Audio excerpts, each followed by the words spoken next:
Kembali lagi di Midnight Live. Aumania mana suaranya? Semangat banget Aumania di studio. Aumania aja.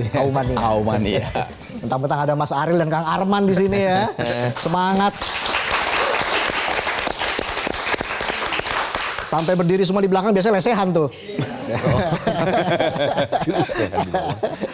Mas Ariel, ini kan era sekarang era digital. Betul. Ya. Dan kabarnya DDL, Digital Direct Licensing, akan launching akhir bulan ini. Kabarnya seperti itu. Nah bagaimana Mas Ariel melihat ini? Wah, bagus sih kalau gue bilang sih. Maksudnya bagus, sesuai dengan zamannya ya. Mungkin dulu agak susah, sekarang gini. Kalau gue agak berperan dikit, kan sebenarnya ini mengadaptasi apa yang dilakukan oleh PACE yang di Inggris gitu. Jadi untuk yang mereka lakukan itu kan adalah cut the middleman. Jadi biar intinya nggak banyak potongannya. Jadi si pencipta lagu ini punya ininya sendiri untuk badan lah ya, badan sendiri gitu. Jadi bagus aja. Cuman yang jadi masalah, kita nggak pernah punya masalah sama itu. Yang jadi masalah adalah harusnya itu kesepakatan itu jangan berubah-berubah. Tarifnya itu mesti firm dulu, baru dipatenkan gitu. Dan yang mesti dilakuin itu mesti ngobrol sama promotor loh. Karena menurut kita ujung tombak itu promotor. Kalau artinya nggak cuma aksi dan visi bertemu terus beres, harus semua pihak dilibatkan. Oh iya nggak bisa. Kan ujung tombak kayak promotor. Kalau promotor nggak bikin acara, siapa yang mau nyanyi? Kita balik lagi ke kamar mandi.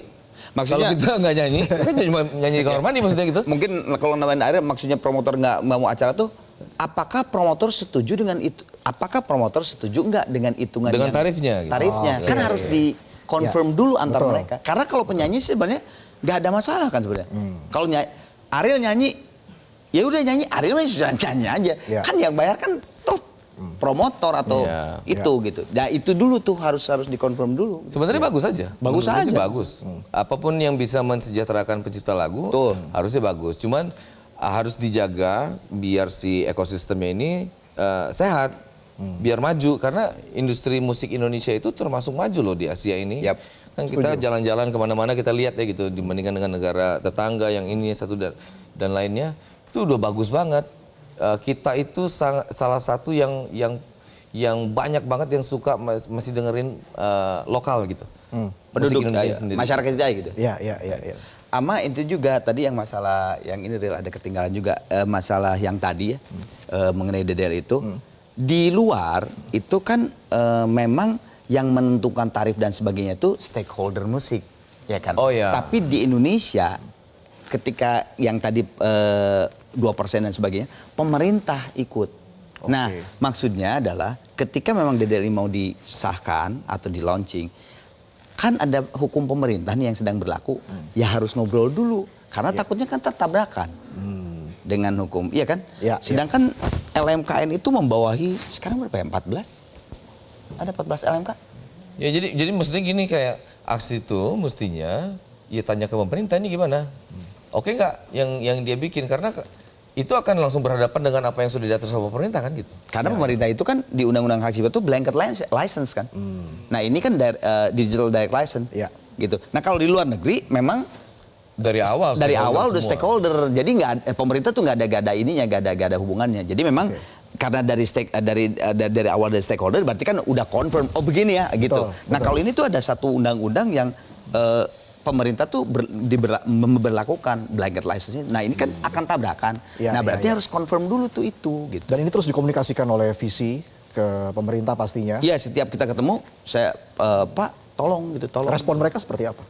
Sampai detik ini belum sih ya, belum ada pernyataan yang tegas. Sedang diserap. Tapi kalau Undang-Undang Hak Cipta kan emang sedang direvisi sekarang sama Meli yang sangat militan banget untuk merevisi dan udah sampai BKD kan, Once juga dan sebagainya gitu. Jadi ya mudah-mudahan semuanya berjalan lah. Yang jelas kemarin sudah ada uji materi Undang-Undang Hak Cipta ke MK. Ya betul. 2 kali ya. Sidang satu, sidang kedua. Sekarang sidang ketiga sebentar lagi kalau nggak salah tanggal 30 itu jawaban dari DPR dan Presiden. Nanti si para hakim itu akan menentukan apakah perlu sidang pleno. Kalau sidang pleno berarti tambah jadi 9 hakim.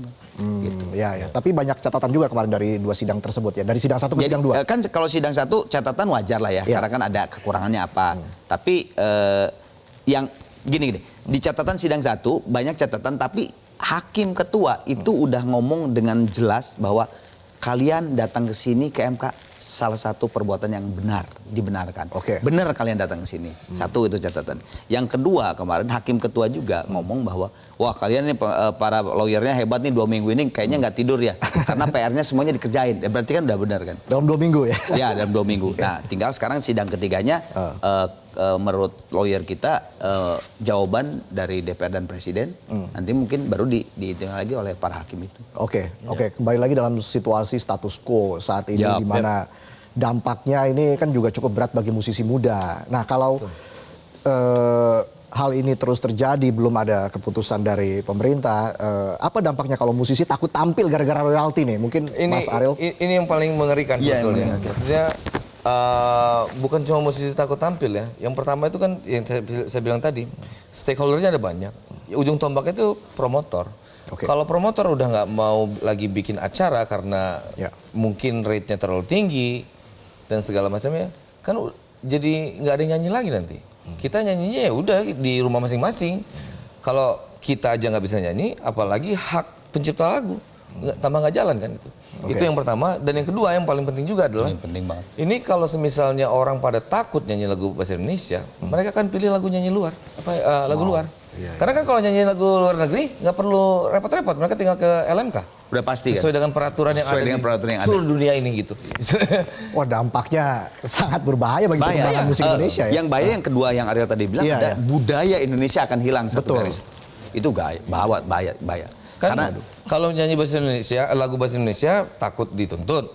Ya udah nyanyi lagu Coldplay aja boleh deh. aja deh, boleh aja Nggak ada deh. masalah lagu Nggak ada Coldplay. masalah. Gitu. Iya. Mau lagu siapalah Beatles atau Ed Sheeran atau siapa ya gak ada masalah karena hitungannya tuh seperti itu gitu. Oke. Terakhir mungkin dari Kang Arman sebagai Ketua Umum Visi ya, apa yang Permisi. Ya. Oh, terakhir kan? enggak belum, masih Kirain saya pertanyaan mulai- terakhir ya. kirain disuruh. Saya aja deh yang tahu. Ini obatnya makan dulu. Terakhir mungkin apa yang ingin disampaikan? Oke, makasih banget ya. Makasih banget loh Midnight Live ngundang saya sama Ariel.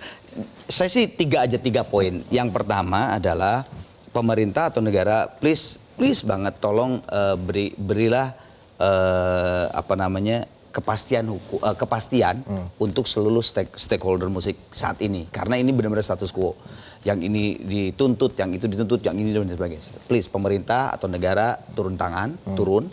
Yang kedua, kita mengimbau kepada manajemen artis, penyanyi dan sebagainya untuk mengedukasi para promotor, IO dan sebagainya, WO, wedding organizer. Ya. Itu memang masih banyak yang tidak tahu.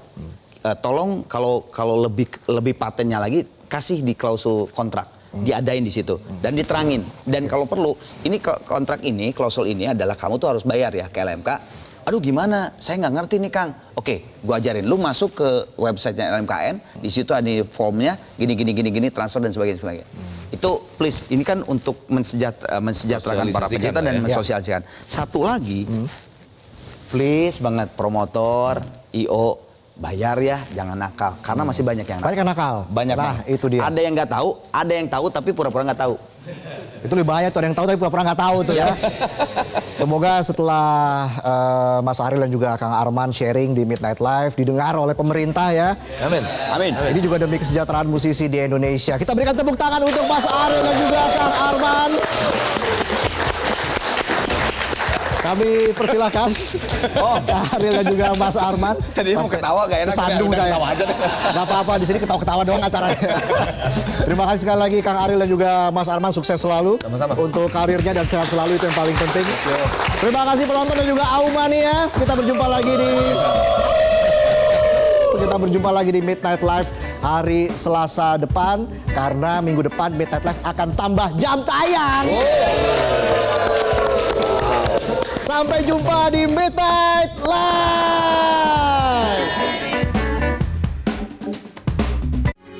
Metro TV. Jelajahi cara baru mendapatkan informasi. Download Metro TV Extend sekarang.